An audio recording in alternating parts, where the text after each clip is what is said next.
spiritual, not physical. For we do not wrestle against flesh and blood, but against the rulers, against the authorities, against the cosmic powers over this present darkness, against the spiritual forces of evil in the heavenly places. Ephesians chapter 6, verse 12, the English Standard Version. The Apostle Paul has done a tremendous job in preparing the church at Ephesus and believers everywhere for the eventual warfare that they will encounter. Ephesians chapter 6, verse 12 is unmatched in its precise and concise description of the spiritual battle that exists in the lives of believers. Here, the Apostle Paul makes it clear that the battle is not a figment of the believer's imagination. The battle is real. It is not physical, but it is indeed spiritual. Many times, people and inanimate things are handled as if they are the source of the wrestling that believers face. However, these are just the agents the devil may use as part of his schemes to kill, steal, and destroy. The believer's real opponent is sin.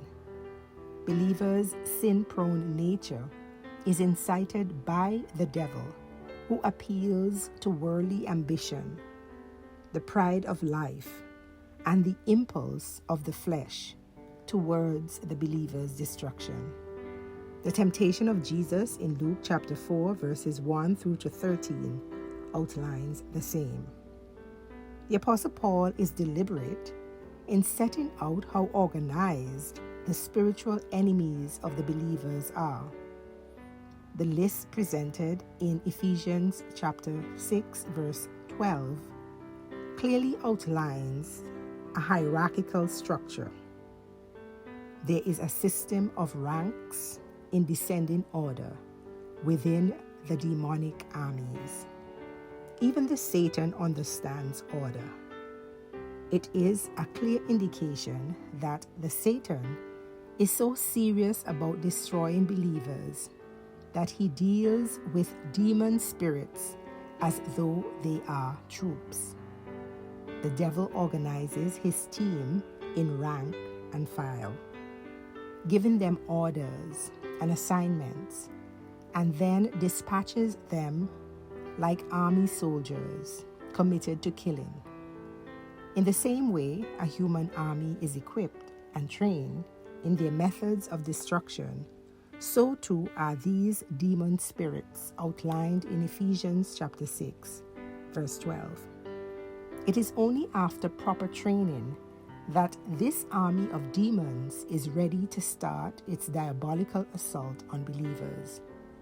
So when believers are not properly discipled and completely dressed in the whole armor of God, they are no match for the task force the Satan sends forth to do his devious work against believers.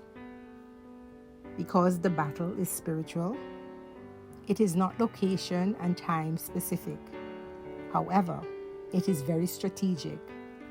Like any good army, the devil will always attack when he thinks it is to his advantage. The method of operation is seen throughout scriptures.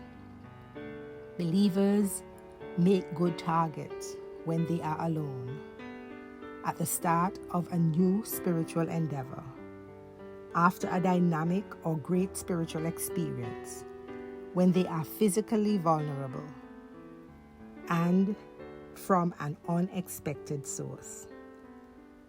Though Satan does attack and sometimes entice believers to fall into sin, ultimately, believers are victorious through Christ. This is the promise of God. The Apostle Paul shares in 2 Timothy chapter 4, verse 18. The Lord will rescue me from every evil attack and save me for his heavenly kingdom. He will be the glory forever and ever. Amen. Lord, help us to be prepared for all types of attacks, by putting on your whole armor, as the Apostle Paul describes. Amen. You have been listening to Morning Manna with Reverend Bonnie EBW Smith, Superintendent of the Moravian Church Antigua Conference and Minister of Christian Education. Have a wonderful, wonderful, wonderful Wednesday. God bless you.